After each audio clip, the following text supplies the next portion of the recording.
As a holiday closes in, young students often get so wrapped up in the excitement that they struggle sometimes to stay focused on their learning. So rather than denying them this normal reaction, let's use it to our writer's advantage.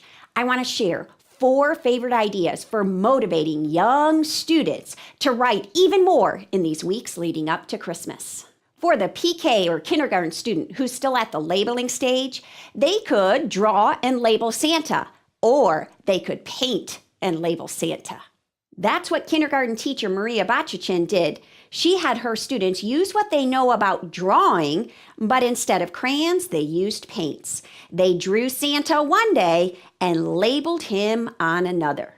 That would definitely motivate your young writers. They could paint a Christmas tree one day and label it another. Paint the North Pole, label it tomorrow. You could do this no matter what stage they're at, labeling letters, whole words, or even phrases. Now, this second idea is for students who are a little further along and they know more about phonics. So you want to continue to work on sound stretch spelling, writing on a line, and precise vocabulary and word choice.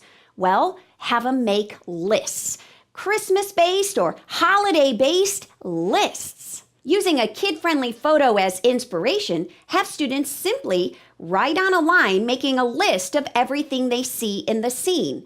Maybe it's Santa one day, lots of different images of him doing different things, and then students work today writing on a line making lists about the topic.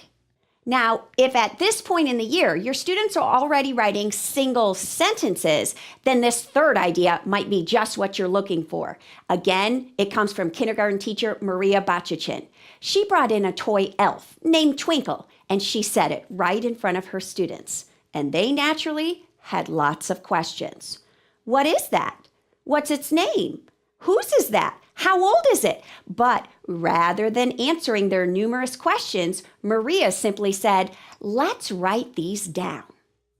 For days, students wrote Twinkle their questions, and they put them inside the bucket. Now, this particular activity happened to coincide with teaching kids question sentences that start with question words and end with question marks. For a little extra motivation, Maria always made sure that Twinkle answered back. So, of course, it prompted students to write even more. Here's my 4th and final idea. Holiday writing lends itself to opinion writing. So, for those students who are writing multiple sentences, provide them the organizers for beginning, middle, and end. They're going to generate a 3-sentence opinion piece. Using the beginning or the engine, students are going to draw and write what they want this holiday season. Then give them the second page with the middle car, a piece of tape to put it together, and this time they draw and write why they want that. Why is it so great? And then they finish with an ending. The caboose includes a drawing and sentence about how would they feel if they got it. Opinion writing is based on what and why. That is the beginning, middle, and end of primary writing. Now, all 4 of those ideas could be easily adapted to any holiday or any seasonal topic. In fact, if you check out the related posts tied to this video article, you'll find a couple other great ideas that would be very appropriate this holiday season.